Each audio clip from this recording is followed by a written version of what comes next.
क्या ट्रंप और अमेरिकी आर्मी में फूट पड़ गई है?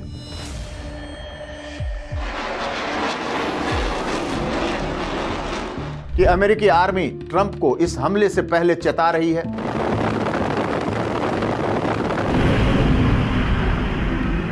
क्या अमेरिकी सेना अपने पुराने अनुभवों से सीख लेते हुए इस तरह की सलाह दे रही है?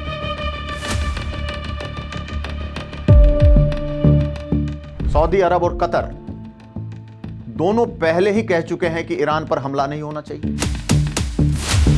जो चेतावनी दी गई उसको ट्रंप खारिज कर चुके हैं। यानी जो स्थिति युद्ध की बनी थी वो स्थिति और गंभीर हो गई।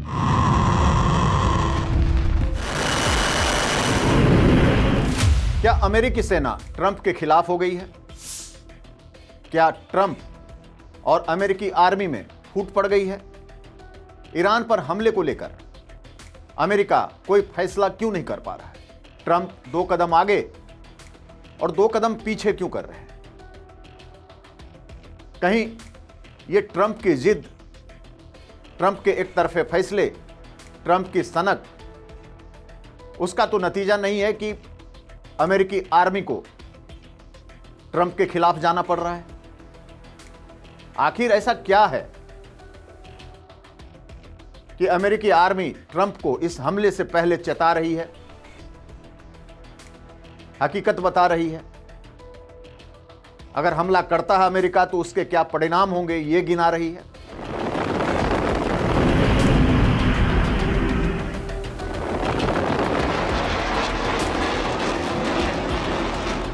ईरान पर हमले को लेकर ट्रंप और अमेरिकी सेना के बीच बात नहीं बन पा रही। सही कहें तो दोनों एक पेज पर नहीं है। ट्रंप एक तरफ चेतावनी दे रहे हैं, ईरान को धमकी दे रहे हैं, तबाह करने की बात कर रहे हैं। दूसरी तरफ उनकी सेना का मानना है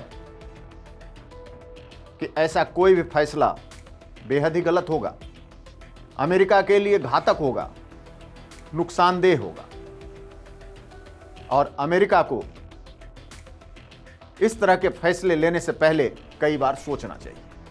US army joint chief of staff के चेयरमैन जनरल डैन केन ने चेतावनी दी है।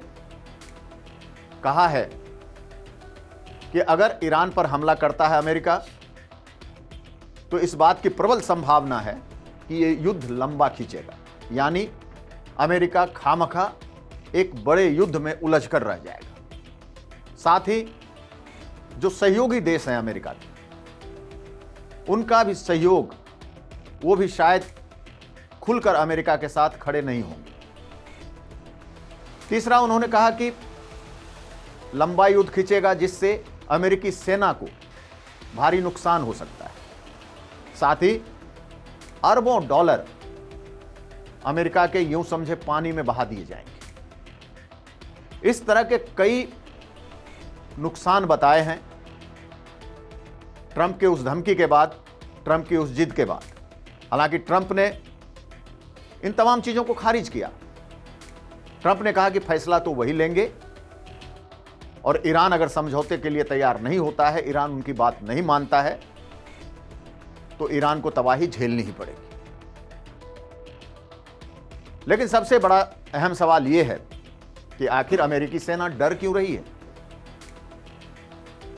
क्या पुराने ऐसे अनुभव हैं, चाहे वो इराक में हो, अफगानिस्तान में हो, और भी जगहों पर हो, क्या वो पुराने ऐसे अनुभव हैं जिनके आधार पर अमेरिकी सेना चाहती है कि वो ईरान पर हमला ना करे? कहते हैं ना कि एक बार अगर हाथ जल जाए तो बेहद सावधानी से आगे बढ़ना चाहिए। क्या अमेरिकी सेना अपने पुराने अनुभवों से सीख लेते हुए इस तरह की सलाह दे रही है? आपको ये बता दें कि अमेरिका में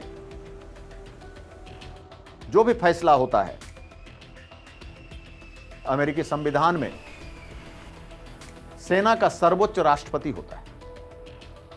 फैसला राष्ट्रपति लेंगे, सेना मानने को मजबूर है। लेकिन सेना सलाह तो दे ही सकती है, अपनी बात रख ही सकती है।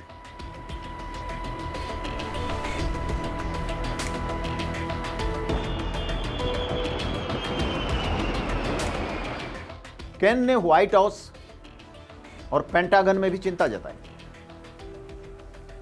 उसने कहा है कि हथियारों की कमी हो सकती है। बहुत बड़ी बात उन्होंने कही। अगर हमला होता है ईरान पर तो हथियारों की कमी हो सकती है। बाकी देशों से, क्योंकि सारे देश दुनिया के डरे सहमे हैं, और खास करके स्ट्रेट ऑफ हॉर्मुज की बात करें जिससे पूरी दुनिया प्रभावित होगी तेल को लेकर, तो दुनिया के बाकी देशों का अपना स्वार्थ है। तेल की कीमतों में आग लगेगी, महंगाई बढ़ेगी, कोई भी देश ऐसा नहीं चाहेगा। ऐसे में आप अगर ये सोचें कि अमेरिका का समर्थन करेंगे दुनिया के देश, ये मुश्किल लगता है। ये बात सेना ने चेताया है। साथ ही जिस तरह से ईरान के मिसाइल हैं, उससे यह भी आशंका जताई गई है कि अमेरिका का एयर डिफेंस सिस्टम कमजोर हो सकता है। मिसाइल और ड्रोन हमले से अमेरिका के एयर डिफेंस सिस्टम को ईरान तोड़ सकता है, कमजोर कर सकता है। इस बात की भी आशंका जताई गई।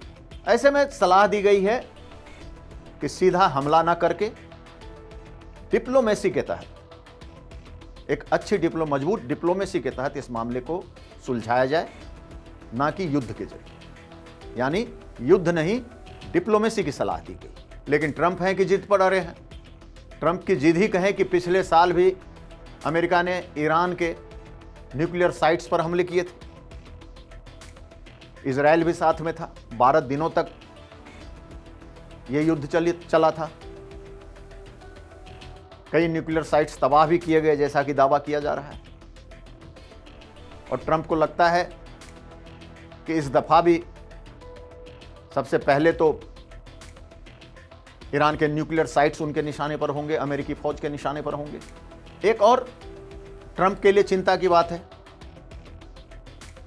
कि मिडिल ईस्ट में अमेरिका के, ट्रंप के सबसे मजबूत सहयोगी देश सऊदी अरब और कतर दोनों पहले ही कह चुके हैं कि ईरान पर हमला नहीं होना चाहिए।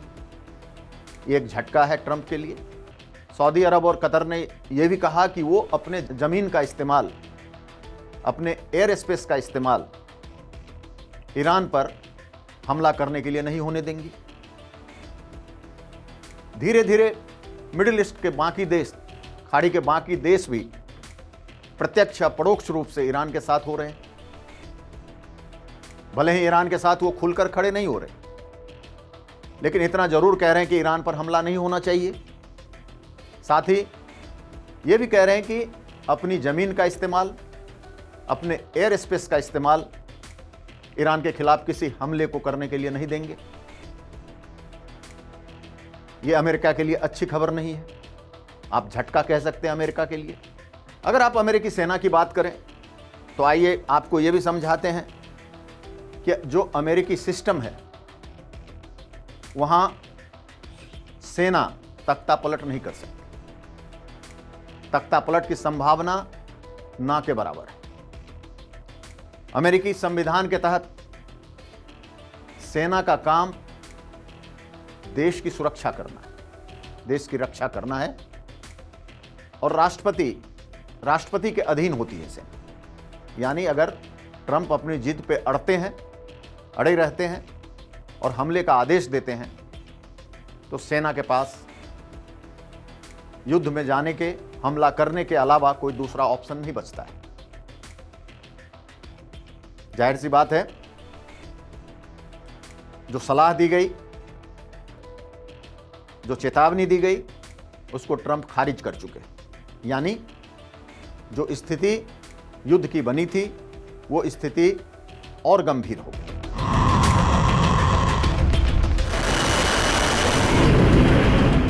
क्योंकि पिछले अगर इतिहास को भी देखें तो अमेरिकी सेना और सरकार में विरोध कोई नया नहीं है।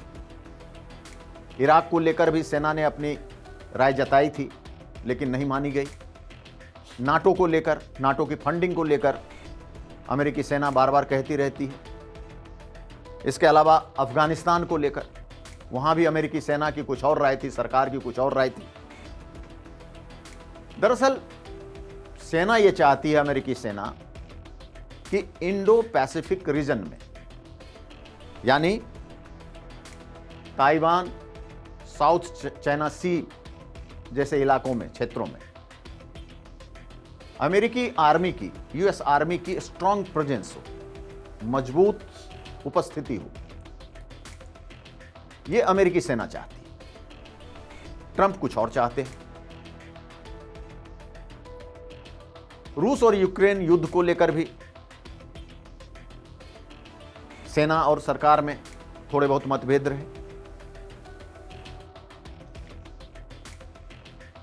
लेकिन इस बीच ट्रंप ने खारिज किया। यह भी कहा कि अंजाम भुगतेगा ईरान, यह भी कहा कि फैसला वो लेंगे, दूसरा कोई नहीं ले सकता। ऐसे में एक सीक्रेट ब्लूप्रिंट भी सामने आया है। वो सीक्रेट ब्लूप्रिंट क्या है अमेरिका का? ऐसा ब्लूप्रिंट जो खाड़ी देशों को, खास करके खाड़ी के देश, उससे सदमे में है। जो ब्लूप्रिंट पेश किया गया है ट्रंप के सामने, उसमें ईरान के कई कमांडर्स को खत्म करने, खामनेई और उसके बेटे को खत्म करने, साथ ही कई नेताओं को खत्म करने की बात कही गई इस ब्लूप्रिंट में। साथ ही यह भी कहा गया कि जो वहां के रिवॉल्यूशनरी गार्ड हैं, उनके ठिकानों को, उनके अड्डों को भी ध्वस्त करने की बात है। जो प्लान है उसमें अलग अलग ईरानी नेताओं को मारने की बात कही गई है, अलग अलग तरीके से उन्हें खत्म करने की बात कही गई है। तेहरान में सत्ता पलटने की बात कही गई है, और वो तब होगा जब या तो खामनेई, उनके परिवार को मारा जाएगा, या फिर उन्हें गिरफ्तार कर लिया जाएगा और किसी तरह दूसरी सरकार बन जाए वहां पर। न्यूक्लियर ठिकानों पर सिक्योरिटी, जो सुरक्षा के ठिकाने हैं, उस पर हमले की बात है। ये तमाम ब्लूप्रिंट प्लान में, जो ब्लूप्रिंट की मैं बात कर रहा हूं, उसमें इन चीजों की बात कही गई। लेकिन सबसे ज्यादा जो खौफनाक है, जिससे खाड़ी के देश, मिडिल ईस्ट के देश सहमे हुए हैं, वो ये कि ईरानी नेताओं को मारने की बात है, टॉप कमांडर्स को मारने की बात है, खामनेई को मारने की बात है, खामनेई के परिवार को, बेटे और परिवार को मारने की बात है, जो मिडिल ईस्ट के देश हजम नहीं कर पा रहे।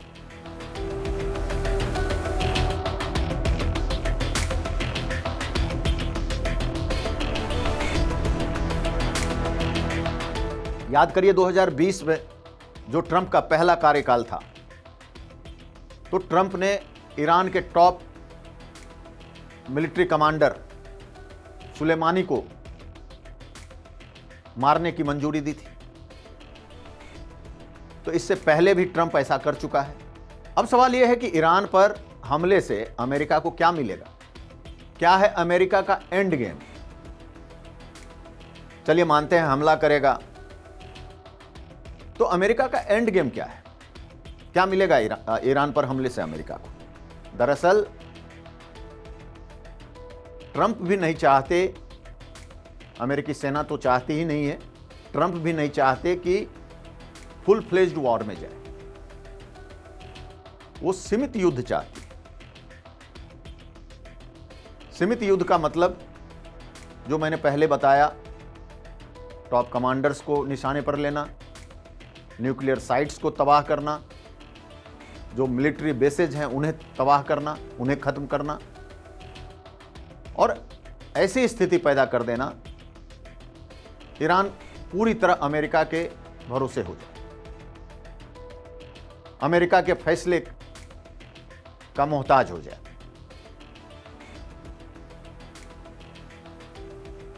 क्योंकि ये सब चीजें अगर होगी तो अंदर जो ताकत का संतुलन है वो बिगड़ेगा, और जब ताकत का संतुलन बिगड़ेगा, ताकत का संतुलन बदलेगा, तो अमेरिका जो चाहता है वो बिना युद्ध के हासिल कर लेगा, और किसी बड़े युद्ध के दलदल में भी अमेरिका नहीं फंसेगा। यानी जो वो चाहता है वो भी हो जाएगा, अमेरिका को नुकसान भी नहीं होगा, और जो चाहता है वो हो जाएगा। इसीलिए अमेरिका सीमित वॉर में जाना चाहता है, लिमिटेड वॉर में जाना चाहता है। कई सवाल हैं जो मेरे भी मन में आ रहे हैं, आपके मन में भी आ रहे होंगे, पूरी दुनिया के मन में आजकल आ रहे हैं। क्या सचमुच ईरान और अमेरिका में युद्ध होगा? दोनों ईरान मिलिट्री एक्सरसाइज करके तो अमेरिका अपने एयरक्राफ्ट्स की तैनाती करके, क्या यह महज मसल फ्लेक्सिंग है, यानी ताकत जोर आजमाइश है, या युद्ध होगा? यह सवाल मेरे मन में भी है, और मुझे लगता है आपके भी मन में होगा। पूरी दुनिया यही सोच रही है। दूसरा, अगर स्ट्रेट ऑफ हॉर्मुज बंद हो गया तो क्या दुनिया तेल के लिए, तेल की सप्लाई की कमी के लिए तैयार है? महंगाई की सुनामी झेलने को तैयार है? तीसरा, इजराइल ईरान शैडो वार का क्या होगा? इजराइल खुलकर युद्ध में आएगा और आग में घी डालने का काम करेगा। अगर युद्ध होता है तो प्रॉक्सी वार ईरान को, जिसमें महारत हासिल है, और ईरानी रिवॉल्यूशनरी गार्ड कितने घातक होंगे, कितने खतरनाक होंगे, कितना नुकसान पहुंचाएंगे अमेरिका का। क्या यह संघर्ष, क्या यह युद्ध परमाणु युद्ध तक पहुंच सकता है? क्योंकि जिस तरह से ईरान की जिद है और ईरान अपने परमाणु कार्यक्रम को लेकर आगे बढ़ रहा है, ऐसी स्थिति में अगर जान पर आफत आई ईरान को तो मरता क्या नहीं करता। परमाणु युद्ध शुरू हो सकता है। क्या यह युद्ध आगे चलकर परमाणु युद्ध में बदल सकता है? चीन और रूस, इनका क्या होगा? ये ईरान के साथ खुलकर आएंगे या फिर तटस्थ बनकर रहेंगे, चुपचाप देखेंगे? अमेरिका के भीतर टकराव और बढ़ेगा। साथ ही जो खाड़ी के देश हैं अमेरिका के साथ खुलकर सामने आएंगे, चुपचाप रहेंगे, या उनकी सहानुभूति ईरान के साथ होगी? और भारत के लिए जो चुनौती होगी, चाहे वो ऊर्जा के सेक्टर में हो, तेल के सेक्टर में हो, उसका क्या होगा? तो ये कुछ ऐसे सवाल हैं जिनका जवाब पूरी दुनिया खोज रही है। अब नजरें टिकी हैं अगली बातचीत पर। उस बातचीत का क्या नतीजा होता है, और सही मायने में कहें तो नजरें टिकी है ट्रंप के जिद पर भी। क्या ट्रंप पीछे हटेंगे, या फिर अगर बातचीत बेनतीजा होती है तो युद्ध का बिगुल बजा देंगे? धन्यवाद।